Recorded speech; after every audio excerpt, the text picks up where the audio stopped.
So you've done everything by the book. You've decluttered and staged the home to perfection, and your online photos look like they belong in a magazine. The showings are happening, but then crickets. After a polite thank you, the buyers vanish, and you're left wondering what went wrong. Here's the thing, you probably didn't do anything wrong, but you may have overlooked small details that are screaming risk to potential buyers. In this video, I'm going to pull back the curtain on the top home repairs that are secretly scaring people away and what you can do about it. My name is Arthur Stewart, and as a real estate professional, I've guided hundreds of homeowners through this exact maze. I've seen gorgeous homes sit on the market for months while less perfect homes sell in a weekend. What is the difference? It boils down to a few key details that tap into a buyer's deepest fears. Here's a little industry secret. Most people buy a home with their heart first and then use their head to justify it. The fear of hidden problems, surprise costs, and making a huge mistake can kill a deal before it even gets off the ground. This isn't about huge glaring flaws like a hole in the roof. This is about the subtle clues of deferred maintenance, the little repairs you kept putting off that all together tell a story of neglect. These little things make a buyer wonder, if they let this go, what else didn't they take care of? Today, we're going to tear that story apart and show you how to write a new one. We'll walk through 7 repairs that send buyers running, and I'll give you the exact playbook to fix them, protect your home's value, and get the offer you deserve. Section 1, the subtle signs of water damage. First up, and this is a big one for any buyer, are the subtle signs of water. I'm not talking about a full-on flood in the basement. I'm talking about the faint brownish stains on the ceiling under the upstairs bathroom, or the slightly warped baseboard by the dishwasher, or even just a faint musty smell you can't quite place. As a seller, it's easy to wave these off. You think, oh, that was just a one-time thing when the tub overflowed years ago. It's totally dry now. Or, I'll just slap a coat of paint over it because you know the backstory, so it feels like no big deal. But what a buyer sees is something completely different. To them, just tiny stain isn't a stain. It's the tip of a giant, terrifying iceberg. Their mind immediately goes to that one place, mold. They picture tearing out drywall, dealing with toxic spores, and a repair bill with way too many zeros. Water damage is one of the top deal killers found during a home inspection because it represents the great unknown. It's a signal of potential massive hidden costs. So what's the fix? First, I can't stress this enough. Do not just paint over it. That can look like you're hiding something, and it's a huge red flag if it's discovered. The right way to handle this is to tackle it head on. First, find and fix the source of the leak for good. Whether it's a bad toilet seal, old caulking, or a pinhole leak in a pipe. Second, replace the damaged material. Don't just patch it. Cut out the stain section so you and a future inspector can see that the area behind it is clean and dry. Finally, and this is very important, document everything. Take a picture of the repair in progress and keep the receipt from the plumber. Turning a major fear into a story of responsible ownership by saying, yes, there was a major leak, here's the invoice and the plumber who fixed it. And here are the problems showing it all clean and dry behind the wall. That builds trust. And trust is what sells homes. Oh, and by the way, there is a way to get these things taken care of that won't cost you any money until you sell your home. So stay tuned and I'll show you how we do it. Section 2, the good enough HVAC and water heater. Next on the list, your aging but still functioning mechanical systems. I'm talking about your furnace and your air conditioner and your water heater. From your perspective as a seller, the logic is simple. It still works. So why would I drop $5, $6, or even $10,000 to replace it? The new owners can deal with it when it finally kicks the bucket. You're focused on the fact that you have heat and hot water right now. But a buyer's looking at it from the future. When they see a 15-year-old furnace and a 12-year-old water heater, they don't see a working appliance. They see a ticking clock. They see a massive, unavoidable expense that's about to land squarely in their lap, likely in the first year of owning the home. They imagine coming home from work to a freezing house in the dead of winter, or taking an ice-cold shower. This fear of major system failure creates huge financial anxiety, and they immediately start baking that replacement cost into their offer, often deducting more than the actual cost would be. The solution has a few tiers. The gold standard, especially if your system is way past its life expectancy, is to replace it. A new HVAC not only removes a huge point of hesitation, but on average, it can also add a real boost to your home's value, sometimes in the 5 to 7% range. But that's a big expense and not always possible. The next best thing is proactive maintenance. Spend a few $100 to have the system professionally serviced and cleaned. The technician can give you a report on its condition, which you can leave out for the buyers to see. It shows that even though the unit is older, it's been well maintained. Another great option is to purchase a home warranty for the buyer that covers major systems for the first year. It's a relatively small cost that provides major peace of mind. Section 3, neglected curb appeal. All right, let's head outside for number 3, curb appeal or the lack of it. This covers everything from an overgrown lawn and weedy flower beds to peeling paint on the window trim and a faded, scuffed up front door.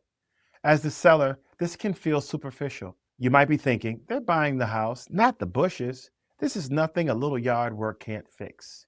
You're focused on the important stuff, the square footage, the layout, the neighborhood. But the buyer's first impression is formed the second they pull up to the curb. Your home's exterior is the cover of its book. And trust me, they're judging it. If the outside looks uncared for, their subconscious mind immediately assumes the inside is neglected too. Overgrown bushes, clogged gutters, and chipped paint aren't just ugly, they signal a pattern of letting things slide. It makes them put on their detective hats and start searching for everything else that might be wrong. The fix here is mostly sweat equity, and it has one of the biggest returns on investment you can get. You don't need a full-blown landscaping crew. Start with a deep clean, power wash the siding, the driveway, and the walkway. You'll be amazed at the difference. Mow the lawn and give the walkways a crisp edge. Pull every weed you see and lay down a fresh, thick layer of dark mulch. Mulch is like a fresh coat of paint for your yard. Trim back any shrubs that are starting to look like monsters, especially if they're blocking the windows. And for the finished touch, paint your front door. A single quart of paint on a Saturday afternoon can completely transform your home's entrance and make it feel welcoming. These small jobs tell a buyer that this home has been loved. Section 4, the dim and the dated lighting. Number 4 is something sellers almost always overlook. Your lighting.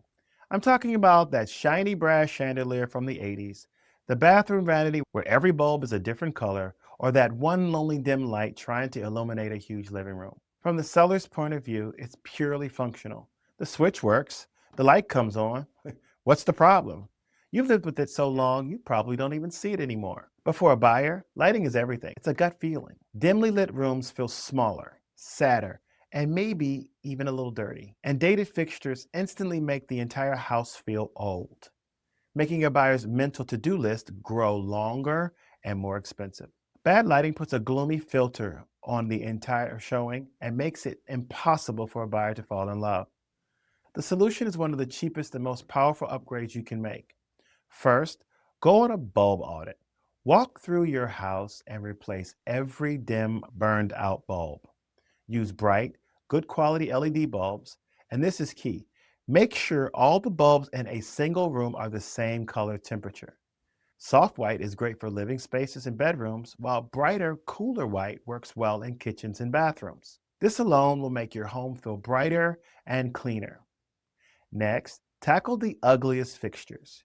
You don't have to replace every light, but swapping out one or two key ones, like the entryway and the dining room, for something modern and inexpensive, can totally change the vibe.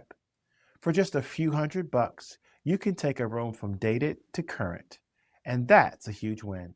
And by the way, if you're getting value out of this and want more tips on how to sell your home for top dollar, go ahead and hit the subscribe button. We put out videos like this all the time to help homeowners like you sell with confidence. Section 5, the character of worn out flooring. All right, let's look down. Number 5 is flooring, specifically where it's worn out, damaged, or a mix of different styles. This is the carpet with a few too many pet stains, the cracked tile in the kitchen, or the hardwood floors that are covered in scratches. Sellers often try to rebrand these flaws. You might hear, oh, that's just normal wear and tear, or it's character. The most common one is, the buyer will probably want to pick their own floors anyway, so why should I bother? But here's what the buyer sees: dollar signs, and a huge hassle. As they walk through their house, every squeak of the floorboards, every stain on the carpet, and every crack in the tile is a mental change. They do not see character. They see a messy, disruptive, and expensive project they have to live through the moment they move in. Bad flooring is impossible to hide. They are literally walking on the problem during the entire tour. A home that obviously needs new floors can feel like a project, not a home. And for many people, this is a deal breaker because move-in ready is what they're willing to pay a premium for. What you do here depends on how bad it is. If you have beautiful hardwood floors hiding some old gross carpet, the answer is easy. Tear out the carpet. The cost to refinish the wood is almost always less than the value it adds. If your carpet is just old but clean, a professional deep cleaning can work wonders. But if it's stained, smelly, or hopelessly out of style, replacing it with inexpensive neutral carpet is one of the best investments you can make. For cracked tile or damaged laminate, you have to fix it. Replace the broken pieces. Your goal is to remove the problem so the buyer doesn't have a reason to start calculating a flooring discount in their head. 6. The lingering odors. Number 6 is the issue you might not even know you have. Lingering odors. This is the elephant in the room that you've gone nose blind to. It could be the faint smell of pets, old cooking smells that have just settled in, cigarette smoke, or just a general musty scent. As a seller, your first reaction is probably, what smell? My house smells fine. It's just human nature to get used to the scents in our own home. But for a buyer walking into a home with a weird smell, it's an immediate, powerful turnoff. Our sense of smell is primal. It triggers an instant emotional reaction. It makes a space feel unclean, and even worse, makes them question what's causing it. A pet odor makes them worry about ruined subfloors. A musty smell screams mold. And a smoke smell is the kiss of death, as buyers know it gets into everything and is almost impossible to get rid of.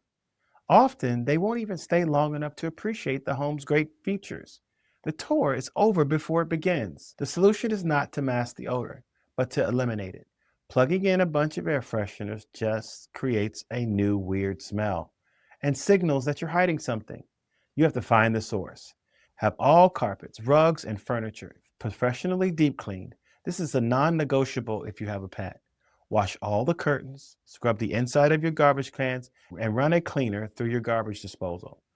For really tough smells like smoke, you may even need to call in pros to wash the walls and have an ozone machine installed temporarily. Priming the walls with shellac-based primer before you paint is also key. Before every single showing, open the windows and air out the house. The goal is for your home to smell like nothing at all. Just clean, fresh air. Section 7, the death by 1,000 cuts. Our final point, number 7, isn't one big problem, but a ton of small ones. I call it death by 1,000 cuts. This is the wobbly doorknob, the cracked light fixture switch plate, the piece of trim the dog chewed on, the peeling paint on the windowsill, and the grimy grout in the shower. As the seller, you're thinking, this is all tiny stuff. It's ridiculous for a buyer to care about a cracked switch plate. And you're right. Individually, each one of these is minor, a 5-minute fix. But a buyer sees a story unfolding. One loose doorknob, no big deal. But when you add it to drippy frost, squeaky hinge, and cracked outlet cover, their mind starts to wander. They start thinking, if the seller couldn't be bothered fixing these simple, obvious things, what about the important things I can't see? It completely erodes their trust in the home's overall condition. This pileup of little problems can scare a buyer off far more than the actual cost of the repairs. The solution is to become your own worst critic for a day. Grab a notepad, walk through your home, room by room, and make a list of every single tiny imperfection. Then spend a weekend knocking them out. Tighten every handle and knob, replace all cracked plates, put a fresh bead of caulk around the tub and sinks, a fresh coat of neutral paint as one of the highest REOs of any project. Clean the grout until it looks new again.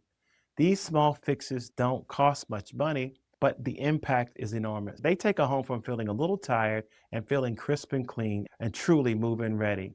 They tell a buyer that this is a well-maintained, low-risk investment. Conclusion. So there you have it. the 7 home repairs that are secretly making buyers nervous. The common thread here isn't about spending a ton of money on huge renovations. It's about managing a buyer's fear. Selling a home is a psychological game.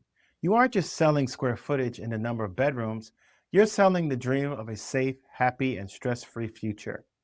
Every little unaddressed repair is a crack in that dream, replacing it with a nightmare of surprises, costs, and endless weekly projects. Your job as a seller is to quiet those fears before they even start. By tackling these key areas, water signs, aging systems, curb appeal, lighting, floors, odors, and all the little fixes, you are building buyer confidence. You're showing them that your home is a solid, well cared for property. You're taking control of the story and presenting them with a home that doesn't feel like a risk, but like a reward. Remember, I promised you a way to repair these items without money out of your pocket? I have contractors that allow you to pay at settlement for all the repairs. Sometimes getting an equity line of credit to finance the repairs is also an option. The HELOC will need to be secured before listing the home, so timing is everything. These are just a few ideas that would help you get your home sold and for top dollar. Now it's your turn. What's the one thing you've seen in a house that made you want to run for the door? Drop it in the comments below. I read every single one of them. And if you're thinking about selling and want a professional eye to help you spot these issues before buyers do, all my contact information is in the description. Don't forget to like this video, subscribe for more real estate advice, and I'll see you in the next one.